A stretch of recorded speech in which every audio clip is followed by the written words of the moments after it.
Hi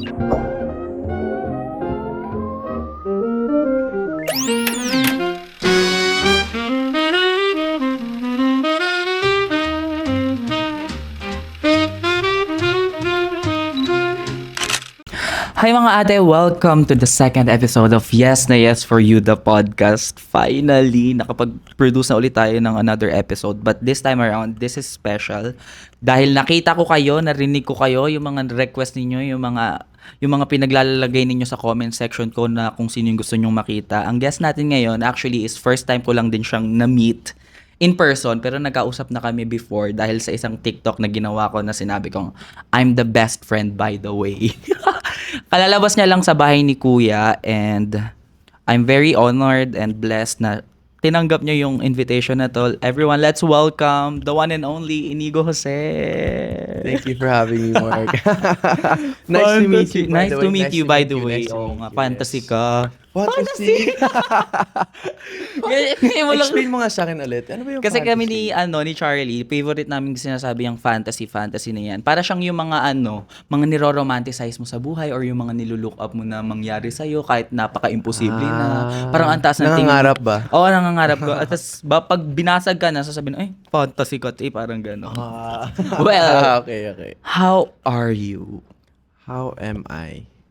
I'm good. How are you? I'm good. Joke Binaling lang. yung tanong. Hindi. Pero enjoy. Actually, bago lang kasi ako sa industriya. So, ang dami kong na-experience ngayon na like, yung mga experience. Hindi, masaya. Masaya siya. Kasi 'di ba like syempre may complete turn around siya ng buhay mo kasi before private, napaka-private. Yes. Narinig, syempre pinag-aralan namin, nakinig ako ng mga ibang interviews mo, sinabi mo na sobrang private ng family ninyo. And now, after PBB, lumabas ka, talagang nakilahok ka na, nakita ka na ng napakadaming tao. Yes. How does it feel? Siyempre, yung feeling, yung ilalabas mo yung buong ikaw sa PBB, yung pagkatao mo, ilalabas mo yun. So, para sa akin, it's also inspiring to do that. It's hard Mahirap siyang gawin. Pero pag nagawa mo siya, marami ka ring mga taong people that could relate to you, parang ganun. So you could also serve as example din, ganyan. So syempre, mahirap siya. Pero at the same time, maganda siyang experience as a baguhan, kumbaga. Sanay ka na may mga nagpapapicture na, like, are you Hindi used talaga. to it? hindi kakastart ko lang sa showbiz industry nung July. Oo. Siyempre, ako parang bago pa lang may nagpa-picture, sabi ko, ay, yes, of course, yes. Ay, fantasy. Ayun yung fantasy. Ganon. Hindi, pero first, before ka pala mag-PBB, like, may mga nagpapapicture na ba sa'yo? Hindi dahil artista. I mean, siyempre, there's one time kumakain kami ng tropa ko sa Jiangnan. Tapos may lumapit, biglang nagpicture, tapos may flash. Napansin ko. Sabi ko, ate, ano yan? Sabi niya, ano po? Sabi ko, ate, tara, picture na tayo. Biglang nag-flash. Sabi ko, ano yun? Pero ngayon, adjusting ka pa rin, adjusting face. Yes. It's very much an adjusting. Siyempre, like I mentioned, bago lang ako. Ang dami ko pang kailangang matutunan dito. Tsaka ang ganda ng mic mo. So, di ba? Fantasy yan. Fantasy na naman. Yan ang word of the day, Favorite fantasy. word, yeah. Actually nga, fantasy, dalulug. Pero ikaw, parang pinangarap mo ba talaga na makapasok sa showbiz before? Or may iba kang dreams or aspirations in life? Fantasy? Fantasy. Siyempre gusto ko makadating sa NBA nung bata ako. As in, NBA. Basketball talaga yung gusto ko. But anyway kasi, sa mga hindi nakakalam nga, yung dad ko kasi, artista dito sa Pilipinas. So, pag kami ng kapatid ko, wala kaming pasok, sumasama kami sa dad ko. And then, nakikita namin yung mga iniidolo namin dati pag nanonood kami sa TV, pagtapos sa school, manonood kami, Julia Barreto, Liza Soberano, nakita namin sa TV. So, syempre, nung nakita namin na ka-work na ni dad niyo, syempre kami parang starstruck, wow, si dad nakaka-work niya yung mga stars, ganyan na gusto namin lagi nakita sa TV. Syempre ako nagka-interest na ako doon, bata pa lang. Then, last year pala, nagkaroon ng opportunity sa Star Magic na auditioning. Syempre ako, fantasy. So, inano mo na siya, pero parang manifest ba? Parang ganun. Edi, So aware, yun pala, yun kasi yung gusto kong itanong, kung exposed na kayo sa showbiz industry pa lang nung Yeah. bata kayo. May idea kayo kung ano yung showbiz ba? Yes, of course. Syempre sa dad ko, yun nga, sumasama kami sa dad ko lagi. Kinukwento niya na ganito yung industry, ganito ganyan. Masaya siya, mahirap din.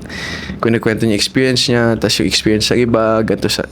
So kami may idea kami kung gaano kahirap, pero at the same time, very enjoy din. Ako, nahirapan ako, pero at the same time, sobrang happy eh. So, maganda siyang experience talaga.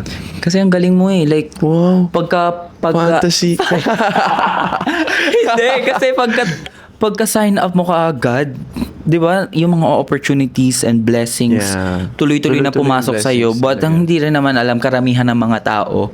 Ang nakita lang nila, nakita ko lang nag-sign up ka. But before ka mag-sign, nag-prepare ka ba? Like yung preparations, ano yung tactics mo, paano mo nalaman, or paano mo nasabi na now is the perfect time, papasok na ako ng showbiz? Oh, actually, there was never really a perfect time. Just an opportunity. A blessing, like you mentioned earlier. Para sa akin kasi, pagka ikaw, lagi ka lang prepared, maraming bubukas sa pinto para sa'yo. Like ikaw, never naman perfect time mag-start ng podcast, pero Yeah. ginawa mo lang siya. Action. So pag naisip mo siya, straight to action. Nung time kasi na yun, na bago pa mag-industry or what, modeling, di pa ako nagpa-model. Gym lang ako noon. Sabi ng mama ko sa akin, patamad-tamad ka sa bahay. Bakit di ka na lang mag-model? So ako sabi ko, ako tamad-tamad nag-gym ako, mama, nag-school ako. Game, sige na nga, try natin yan. Diba, there's never really a right, perfect time. It's just an opportunity. Pero your mom is so supportive, no? Kasi syempre yung mga nanay parang innate na sa mga nanay na maging to be caring, to be Yes. protective, overprotective, and knowing yung showbiz hindi siya madali. You're gonna get exposed sa mga tao, mababash ka, tapos nag-PBB ka pa. So, nagkaroon ba kayo ng conversation ng mom mo bago ka pumasok sa showbiz or all throughout? Oh yes, alam mo, sobrang tagal namin lagi nag-uusap nung syempre we can tackle this, but nung audition process pa lang, syempre that time we were already readying ourselves. Sinasabi naman sa isa't isa, syempre mama, ito na yun, ikukwento ko yung buhay natin sa loob. Oo. Ready ba kayo? Sila, sinabi naman nila sa akin na support sila. Mahirap yun sabihin syempre na i-expose ko Kasi rin. private kayo. Yes, private. It's very, sa amin lang talaga, yung pagka may issue or whatever, kami-kami lang may alam. Ganun lang kami eh. Tapos nung syempre nung nag-PBB, yun pala, like as in, ilalabas mo talaga. Yung lahat. Story mo. Siyempre, lahat Yeah. ng mga fantasy sa buhay, lahat ng mga kailangang ilabas, malalabas Yes. talaga siya sa PBB. Totoo So, yan. sa mga, for a private family na kagaya ninyo, it's very, very hard. And since sinabi mo private, if it's okay, I wanna know kung ano yung environment na kinalakihan mo growing Yeah, up. Of course. Ako, nung bata ako, doon kami tumira sa BF area. And then ako, nag-school ako sa Southridge, sa may Alabang Hills. So it's... Social fantasy. Yeah. Mayaman. Ano ba? Comfortable. Private? Yeah, private school. Private. Tsaka all-boys school siya. Ay, all boys. All Yun yung boys pinaka-fantasy sa lahat. Catholic. Catholic Ay, school. Catholic po. Yes. Lahat na na-check. Yung mga pangmayaman talaga, yung mga nababasa kong Tapos, school sa grabe, Wattpad. grabe yun, may picture pa ako dati, cute ako, parang nakaganon ako, banatas yung Holy Communion, First Communion ko. Ay, sobrang cute lang. So, doon ako nag-aaral sa Southridge. And then, nung nag-grade 7, ako kasi, dream ko talaga mag-NBA nung bata ako. So, pag ganun yung fantasy. Fantasy diba? mo sa buhay. Siyempre, yun Siyempre. talaga inaaya mo. Kasi ako nung grade 9 ako Yes. talagang varsity din. Varsity din. Anong sport? Volleyball. Kasi Volleyball. ambisyosa ako. Wala na kaming pera. Ayoko mag-public. So, nag-try out ako ng volleyball para private pa din ako. Kasi di ba sa Facebook, Yeah. studies at may mga ganon. Yes. Sa Lives Facebook. in, ganyan. In Krusty Krabs. Ganun yung mga fantasy. So, talagang ginawa ko din ng paraan para maka-private. So, ikaw pangarap mo talaga palang mag-NBA. NBA, yes. Tapos, parang share ko lang nung nag-chat tayo, 'di ba? Like sabi mo ngayon ila-locked in mo na talaga, gagalingan mo na talaga sa showbiz kasi ayaw mo nang magaya dun dati sa basketball, which is yung passion mo. Bakit ba na-stop? Kasi syempre, di na tayo tumangkad. Wala na. Uy, matangkad ka. Oo nga eh, pero alam mo yung sa NBA kasi pinakamaliit na, 6'4", ganyan. Tsaka kailangan i-training tuloy-tuloy. kumbaga parang nawala na rin yung passion ko sa basketball, nawalan ako ng pag-asa, yung mga ingay na sinasabi sa akin, pumasok sa akin. Oo. So, na-demoralize talaga ako nung time na yun.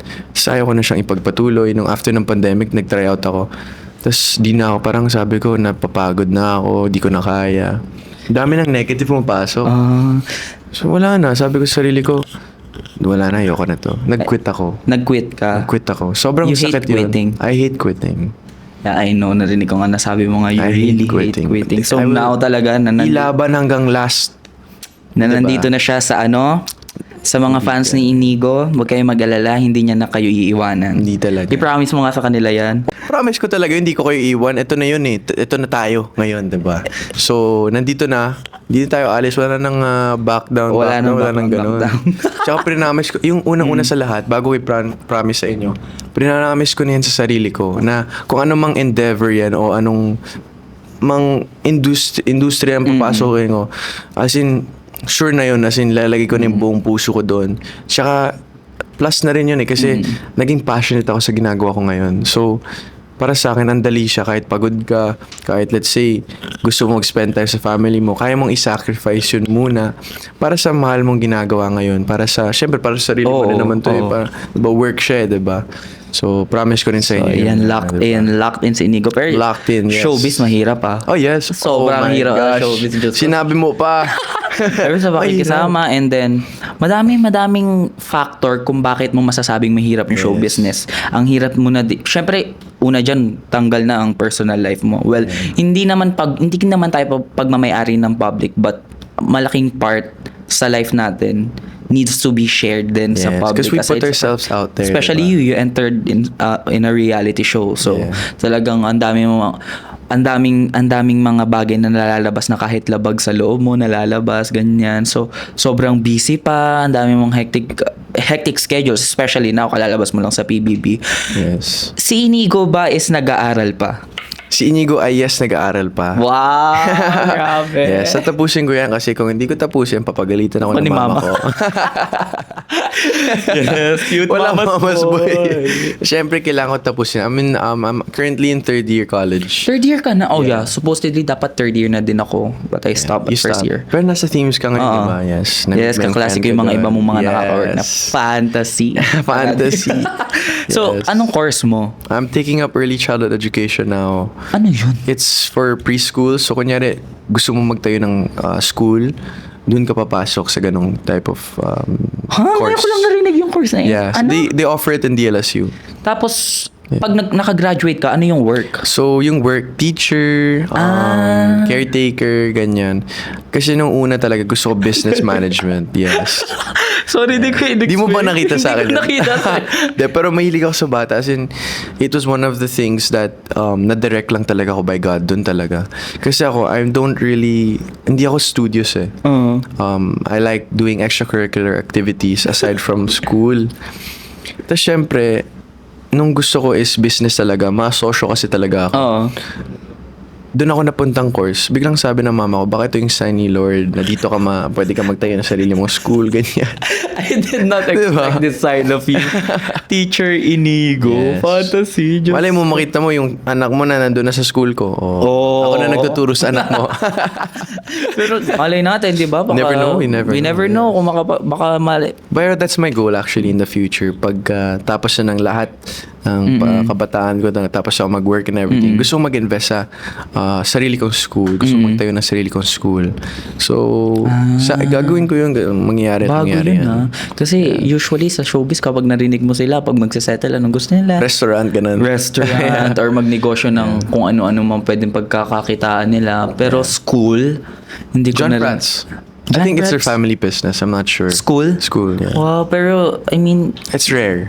super It's rare. rare. Yeah, Like, kahit ako ngayon ko lang siya narinig. Wow. Oo. Pero nice na at least kahit paano tinutuloy mo pa din yung pag-aaral. Are you homeschooled? Yeah. No, I'm in DLSU. Pumapasok ka pa din? Yeah. Ngayon kasi Or online? after nung PBB, nag-file kami ng LOA. Ay, same kayo ni Lee. Oo nga pala. Yes, but Lee is only grade 11. Grade 11. So, DLSU din siya. And si Joaquin. Yes, Joaquin papasok next year daw. Sabi Oo, sa sabi niya. Kasi ay hindi, Lasal, nag-main na ba si Joaquin? Main. Oo. Nag-main na pala siya. Kasi dati sa Zobel si Joaquin. Ang alam ko, business management siya eh. Yeah. Fantasy. Ayan na Fantasy. naman ako. Sis ko. Hindi mo na mawala sa Oo, system. hindi na mawala sa sistema ko talaga yung salitang fantasy na yun. So, eto na, pag-usapan na natin yung showbiz, yung PBB inside the house. Yeah. Nung narinig mo na merong nung narinig mo na may magkakaroon ng PBB, teens pa, Teens, paano ka nakapag-audition eh? Wait lang, alam ba nila na you're 20? Yes, Okay. of course. So, nung nalaman mo na PBB teen edition pa, nawala na ba kaagad yung hope mo na makakapasok ka sa loob ng bahay? Actually, syempre, nung time na yun kasi, pag may interviews ako, nung kakasign ko pala ng management, tinatanong sa parang media, anong gusto mong project, anong gusto mong ganyan. Sinasagot ko talaga na gusto ko rom-com, gusto ko makatry sa PBB, not knowing that there is anything that will go on na Teens Edition or whatever, celebrity, ganyan, whatever. Tapos, malaman ko na lang na may audition na. Siyempre ako parang, game, try natin yan, malay mo. Malay mo talaga. Try lang. So, try lang. So, at least, diba, Ganun nakapag-audition ka. Pero parang may isa akong narinig doon. Parang tinanong ka kung anong gusto mong work, gusto mo rom-com.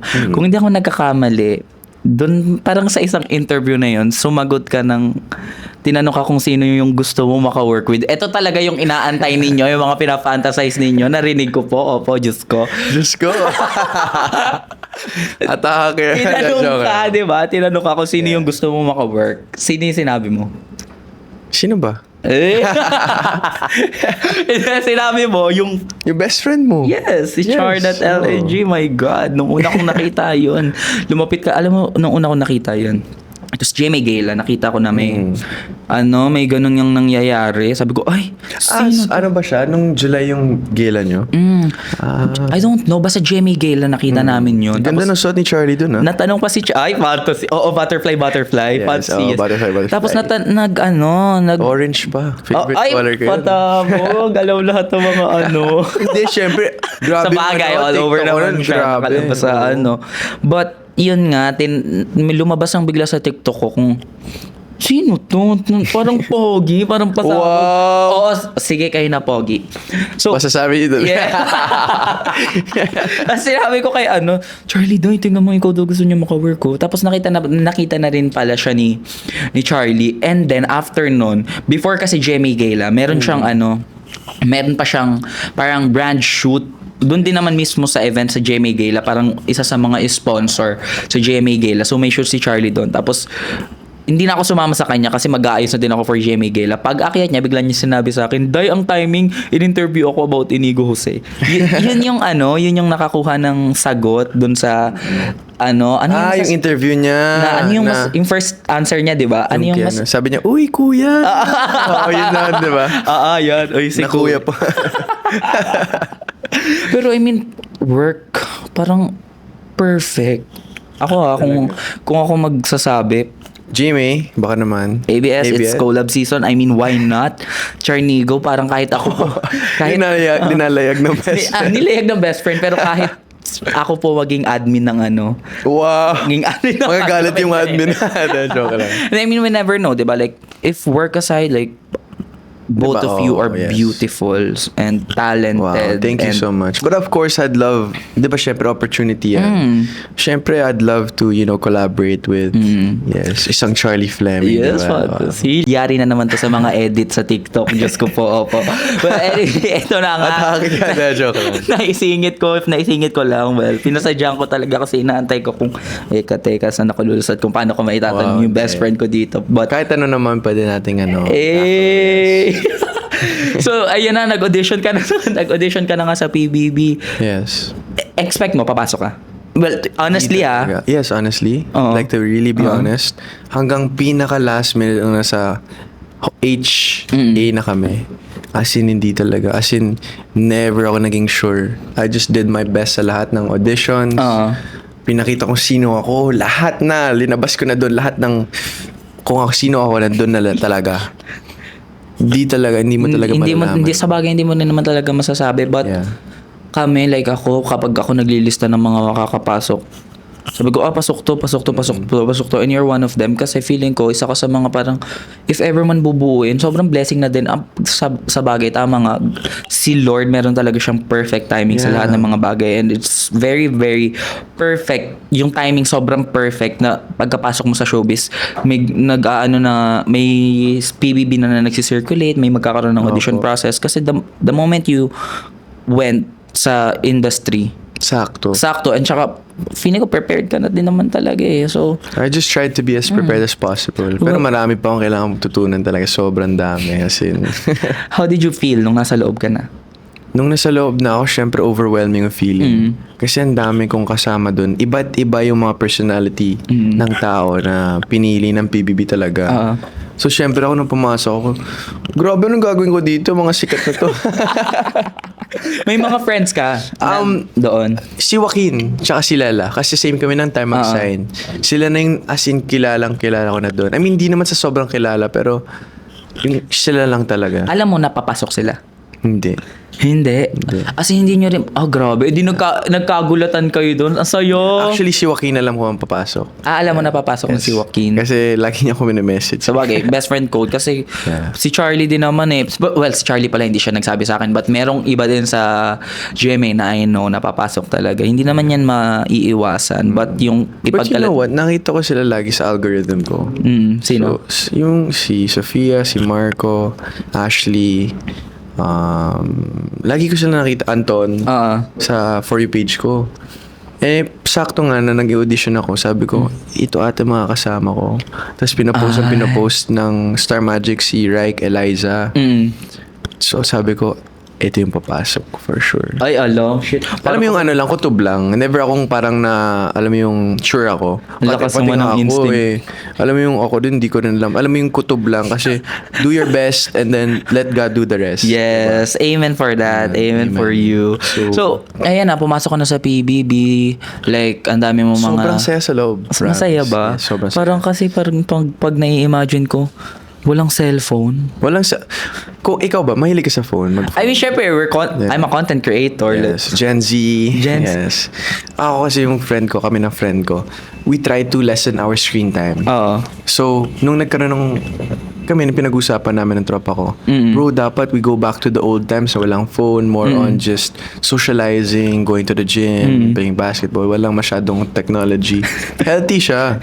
So, hindi ka nahirapan yung... Actually, yun yung pinagpe-pray ko na mangyari, na mawala lahat ng technology. Then, nung nagkaroon ng opportunity, which was PBB, grabe na try ko talaga. Hindi ako masyado nahirapan kasi ginusto ko siya eh. Pero, that's rare ha, sa iba. Syempre, especially sa generation natin. Yeah, it was crazy because I was able to read 4 books in just 2 months' time. Paano? Di ba? Hotel Arrest, isang book na kagad. That's only 3 days. Pero kasi buong araw ka walang ginagawa sa hotel. You love reading. Brainy pa lang isang inigos. Hindi naman brainy. Parang interested Studious? lang. Hindi din. Hindi ako studious. Sa school ba? Wala. Pinapasa ko lang yung kailangan mapasa. Pero hindi ako yung straight A student. Hindi ako ganun. So, na-overwhelmed ka na sa loob ka na ng bahay? Sobra. So, iba yung adjustment from the outside world to coming inside the house. Iba. Sabi nga nila iba daw. In what way ba? Paanong iba? Very snappy. Parang kumbaga, pag nasa loob ka, kailangan mabilis ka kumilos. Hindi pwedeng pabagal-bagal. Pabagal-bagal, baka ma-nominate ka. Di mo alam eh. Di mo alam. Kailangan, very sharp ka talaga pag nasa loob. Tsaka, matutulungan ka rin ng mga housemates mo naman, syempre. Challenging din yun. Yung emotional strength mo, kailangan talaga matibay-tibay kasi bakla kayo magkakasama doon tapos biglang, bakit mo ko ni-nominate? Akala ko ba close tayo? Oo naman. Alam mo yung, kailangan mo i-differentiate yung pagkakaibigan sa competition. Kailangan talaga mature enough ka rin pala. Mahirap siya though. Minsan di mo siya magagawa. Minsan ma-hurt ka talaga. Kasi mo siya maiwasan. Si Charlie, based sa kwento niya, magkaiba naman yung season nyo. Si Charlie, sobrang nahirapan talaga siya sa loob ng bahay. Mahirap adjustment yun. period. Tsaka di ba siya yung pinakabata? Siya. Diba? So, siya. di ba? There's already, mahirap pa lang doon. 16 years old siya nung pumasok siya sa loob ng bahay. And then, if I'm not mistaken, yung sumunod na age sa kanya is 21 or 22. Di ba? sobrang laking parang psychology pa siya kung kaya ba niya talaga. So, thankfully na... Pero, 'di ba? Ay, ano masasabi mo? Nagka-F4. Pero aware ka doon? Aware ka sa mga ganun pa. Pasawa ka sa F4. Sabi ko, ano to? Wow, grabe naman. Ang ina-expect ko lang. Feeling 4. In-expect ko, honestly in-expect ko, ikaw kasama ka talaga. If ever nga, kung mabuo man yung F4 na yun, kung may mga ganyang mabubuo, hindi ko alam. Ang Wow. in-expect ko, ikaw, si Antonio, tsaka si Joaquin. Kasi si Joaquin, una, lagi namin kasama. Si Antonio, sila naglakad sa sa GMA Gala. Tapos si ikaw, si Inigo. Naglakad din sa gilid. Hindi, joke. Hindi, why not? Hindi, si Inigo, syempre, di ba, may mga nagsisirculate nga ng gano'n, tapos ang daming nakakakita ng ninyo, ng perfect match daw, ganito, ganyan. So, nung lumabas ka ng bahay, it's something na nakita mo na, like, napansin mo, ano ito, may nabuong F4, ganyan. Or pinanood mo ba yung podcast namin? Ang daming tanong. Parang, grabe yung mga apat na tanong in one. 3 in 1 Nescafe. Excited ako sa topic. But, sige, isahin muna natin yung tanong. One by one, okay. F4, in-expect mo ba siya? Siyempre hindi. 'Di ba? Parang ako hindi ko talaga in-expect 'yun. Pero nakita ko yung clip sa TikTok nung tinanong mo si Charlie na may F4 daw, si Nigo, si Anton, si Joaquin. Sino yung isa na sinabi mo? Si Fred. Si Fred. So, syempre ako, sino yung sinagot niya? Oh my God, hindi. Si Antonio. Hindi, Si Antonio, sinagot niya nung time na yun. So, syempre, gulat ako, may F4 na ganun. Paano yun? The first time kayo Hindi ko nag-meet? alam. Wala ako like... Kami ni Oo, nung na-evict si Charlie. Kasama, actually, pumunta siya nun para kay Lee. I have a short story. Si Lee, pumunta daw siya for Charlie nung season niya, siya sumundo. Tapos nung paglabas namin ni Lee, lagi niya sinasabi sa akin na, alam mo si Charlie nung ako yung sumundo, tinatanong niya ako, do you think Charlie's gonna be there for me pag lumabas ako? Lagi niyang tinatanong yun sa loob pala ng bahay. So ako sabi ko, oo naman, for sure yan. Tapos nung lumabas na kami talaga, sinabi ng staff sa kanya, wala si Charlie dyan. Pinrank siya. Na-hurt siya. Tapos ako, nung nauna na ako lumabas, kasi wala pa akong basta. Anyway, sinabi, uy, may naghintay doon sa baba for Lee. Si Charlie nandyan. Na-excite ako para kay Lee. Kasi si Lee may ginagawa pa sa loob. Tapos after nun, pagbaba niya, ako naman yung pumalit sa kanya. Tapos nakita ko nung pagbaba ko, sobrang happy siya sa mga fans. Ano na siya. So, ibinabati niya. how's the first meet? Okay siya. Like, mabait nahiya. si Charlie. Kasi si Charlie, tinanong ko siya, he's nice. Very nice naman daw pala. Mabait si Charlie. Anyway, wala tayo sa kwento. Diyos ko, nandun pa tayo sa loob ng PBB. Sa baba. Nandito tayo sa experience mo sa loob ng PBB house. Well, sa PBB naman yun eh. sa bagay, Doon it's kami PBB. Pero sinong close mo sa loob? Pinaka naging close? Si Miguel, si Rave, si Sofia, si Lela. Yun yung naging close ko talaga sa bahay. I just hindi mo rin alam, hindi mo mapipinpoint kung sino saan. talaga. Or Hindi kung kailan, saan. Pero sila yung naging close ko talaga. Tsaka miss ko na sila. So, kasi si Rave, kayo gym buddies, diba? So, ang dami as in, grabe mag-gym si Rave. Clifford ba nag-workout sa loob? Oo, nag-workout. Uy, pumayat na si Clifford ikaw payat ni Clifford pumayat ngayon. na si Clifford. Ang May payat abs na niya yun. ngayon. May abs? Oo, may abs na yan. Ba't ka na to Si Clifford May kasi. abs na yun. Totoo. Oo nga. Oy, shit. Nakakawa pa naman kami dito sa loob. Ang payat ni Clifford. Ang payat Parang hindi niya. siya kumakain dun sa loob. Hindi talaga. De, joke lang. Pero pumayat siya, tsaka may abs na ngayon. Yun. So, nung nandun ka na sa loob ng PBB, if ever, ayoko na kasing, alam mo, honestly, also to respect you, and I know, laging may two sides of story sa kwento, and every journey, naniniwala ko, syempre naman, may fair share yan ng good and bad. Of course. So, yun na nangyari na yun. That's life. May mga nangyari sa buhay mo. And sa mga tao nakakakilala sa'yo, people knows na hindi ikaw naman talaga yun. So, hindi ko na siya para i-open dito sa podcast. Kasi let's stick to the positive side. Yes. Yan nga, tama. Sinabi ni Inigo, yung positive side na lang din. But, ang gusto ko na lang itanong is, meron bang ikaw naaalala or naisip na scenario sa loob ng bahay na hindi na ere sa labas, na wish mo sana na ere? Siyempre may mga times na gusto mo siya, may expect mo na ilalabas yun. May mga times na ganun. Pero siyempre to give justice, ang PBB, nandyan sila, si Kuya, to protect us. May times na hindi niya ilalabas yun kasi alam niyang hindi na kailangan ipapakita sa tao. So yung sa akin, alam ni Kuya na kaya ko yung ipagtanggol sarili ko.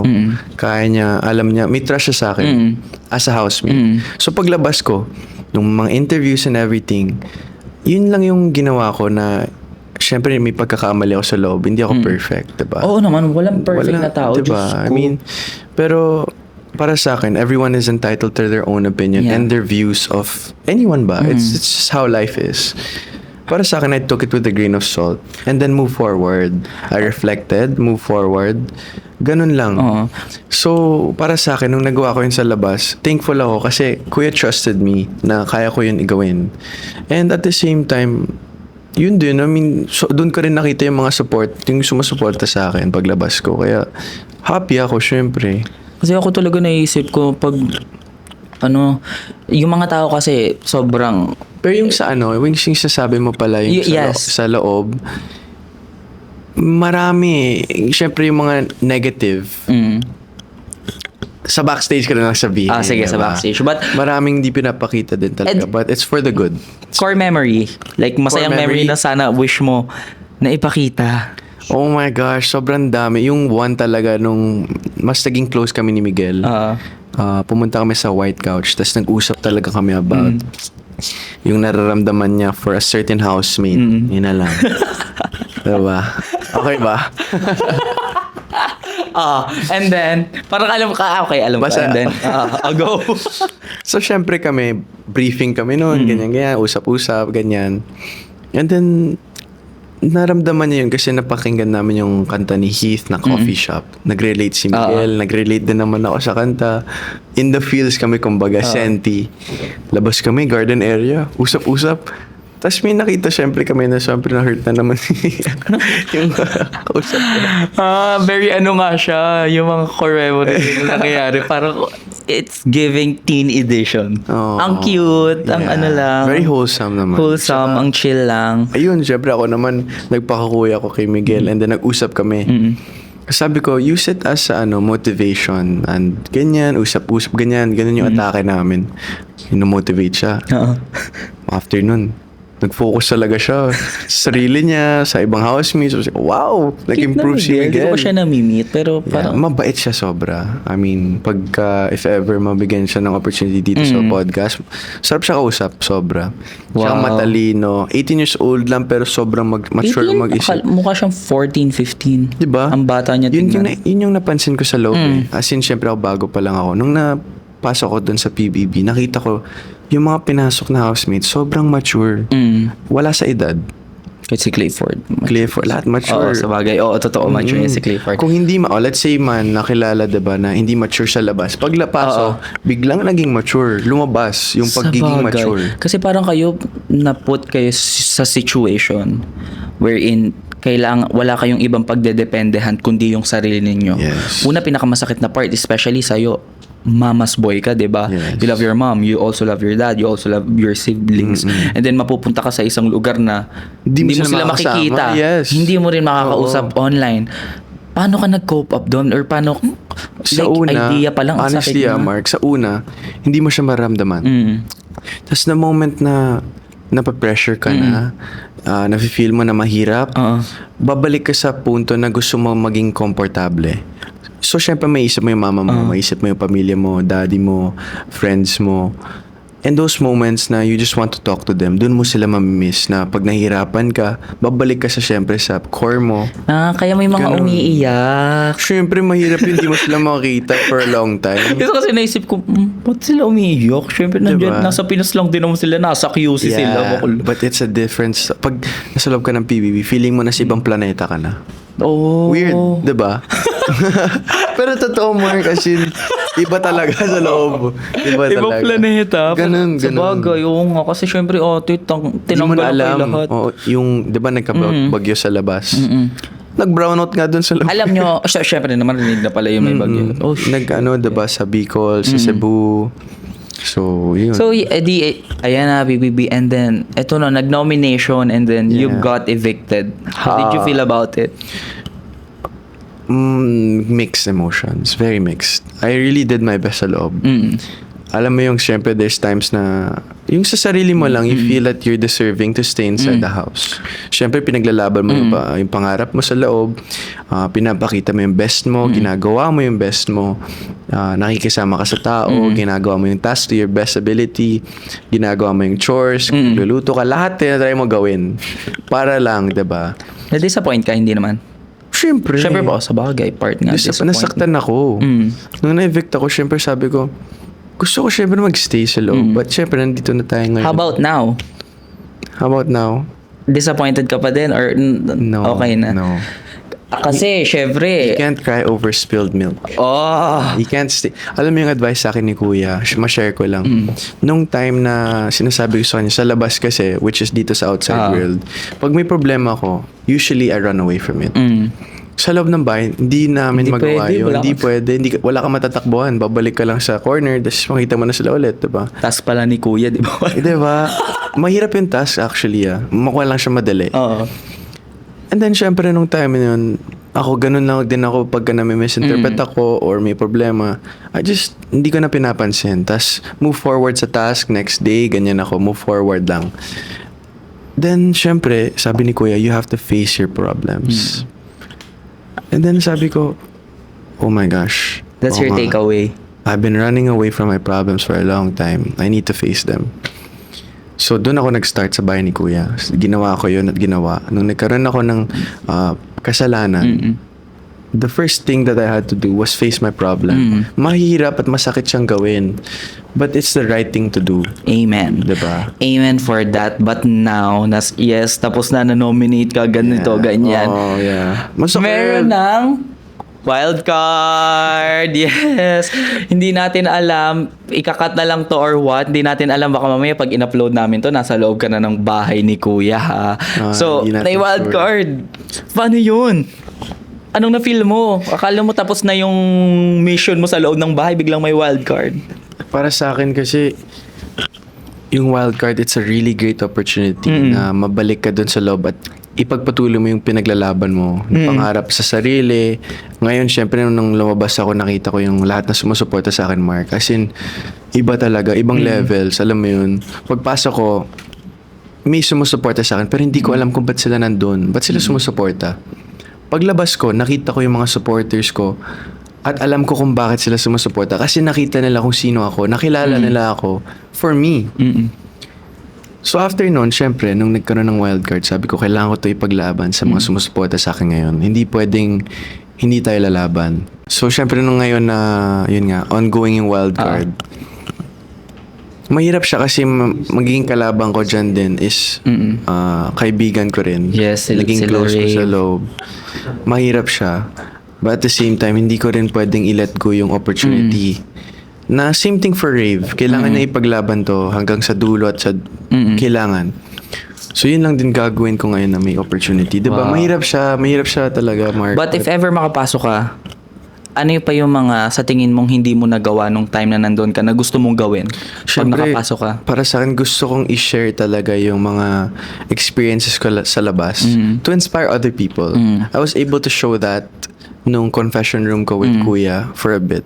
But at the same time, marami pa akong gustong i-share sa buhay ko na gusto kong malaman ng tao to inspire, not to hurt, not to make problems or issues, but to show people na hindi porke meron kang problema sa buhay or may pinagdadaanan ka, injured ka or kawawalan yun sa'yo, ano siya, use it as inspiration or motivation para gumalaw, kumilos, di ba?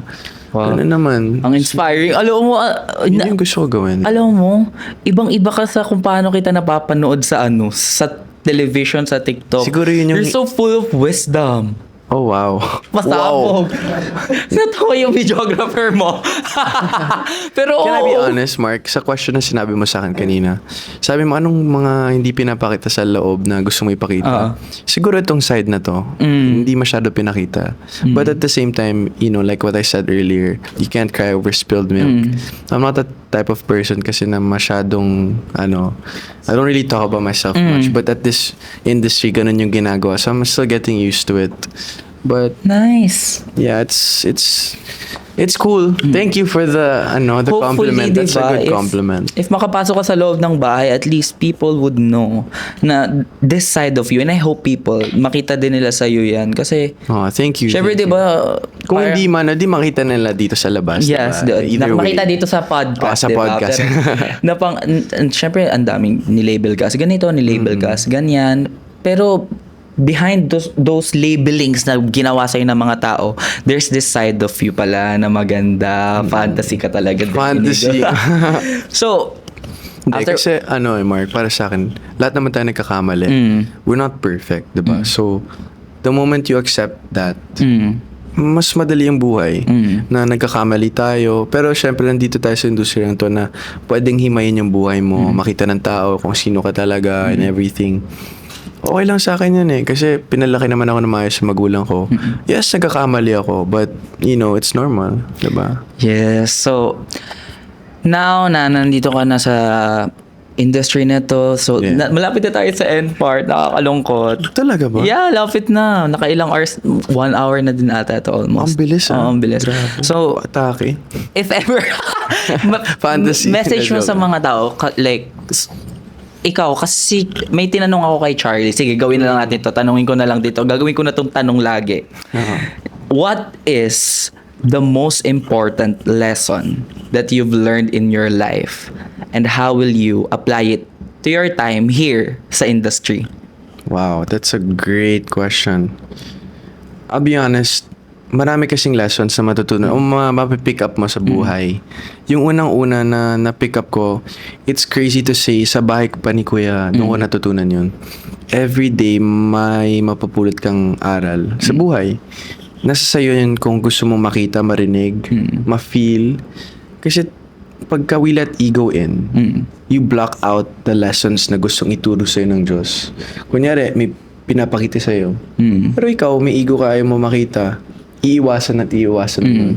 Where the moment you just stay open to all the blessings and opportunities, you will learn so much about yourself than other people. You'll get to know yourself better. So, para sa akin, yung pinaka-biggest lesson in life that I can apply now, starting this new year din, syempre it's a great resolution, diba? Start this year with a bang. Treat life every single day as a lesson. We only live once. So, what is it now? You slow down, pay attention. Life is so fast Hindi mo na, ako, 20 na ako bigla. 21 na. 21 na, feeling ko, ang tanda ko na. Kahapon nga, feeling ko, 12 years old lang ako Alam mo yun? 2016, 10 years na. Yeah, dahil sa pandemic, maraming oras na kinuha sa atin. But at the same time, you just have to stay grateful, focus on the present, diba? Daming lessons Ang dami talaga. Hindi ako makapili ng isa lang.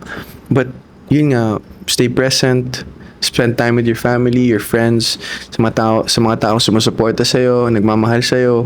Kasi hindi mo alam kung kailan kukunin ni Lord yun sa'yo Diba? Yes. You never know. So, Wow. you stay in the present. Wow. Ito, I'm so grateful na Me nasama ko too. dito. Who would have thought? Hindi ko na-expect na makasama ko sa podcast mo. Grabe. Tsaka magka-podcast ka rin, Oo, hindi diba? ko in-expect ang second episode, inigo. Well, honestly hindi ko talaga Grabe. parang pumasok naman siya sa subconscious mind ko. Wow, subconscious. mind.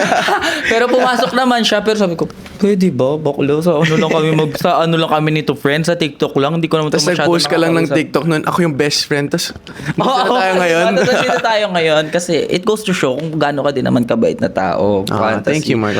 Thank you so much, Inigo. Thank you, Mark. Thank you for Jose. having me. My Yeah. God, what an episode to the best. And congratulations sa'yo. You started your podcast. Yeah. I hope you the best in your podcast and Yeah. your YouTube journey. Yes. At actually ngayon, Ikaw din sa vlog mo. Kaka-start ko lang din mag-vlog. Promote mo naman yung vlog mo sa Okay, kanila. guys, I just started my YouTube channel. Please support me sa Inigo Jose Vlogs. Ayan. I'll be posting this video with Mark soon. So, abangan nyo lang yan sa vlogs ko. And, yun. Yun lang. Yun lang guys, thank you so much. This is Yes for You, the podcast episode 2. Maraming salamat po. And gusto rin naming pasalamatan first the Come and Go for collaboration. Gusto ko lang din pasalamatan itong studio Omerta de Solase. Thank you so much for this wonderful collaboration. And lastly, again, uulit-ulitin ko, Inigo, thank you very much. Thank you so and much, to your Mark, for having us. videographer, thank you so much. Thank you. Baguhan kami dito, bagyito kami sa podcast. Andito si Kuya, tumulong siya in terms of technicalities. Yes. Thank you so much po. Yun lang guys. Shout out to Bye-bye. Dylan. Yes, sir. Bye, guys. Uy!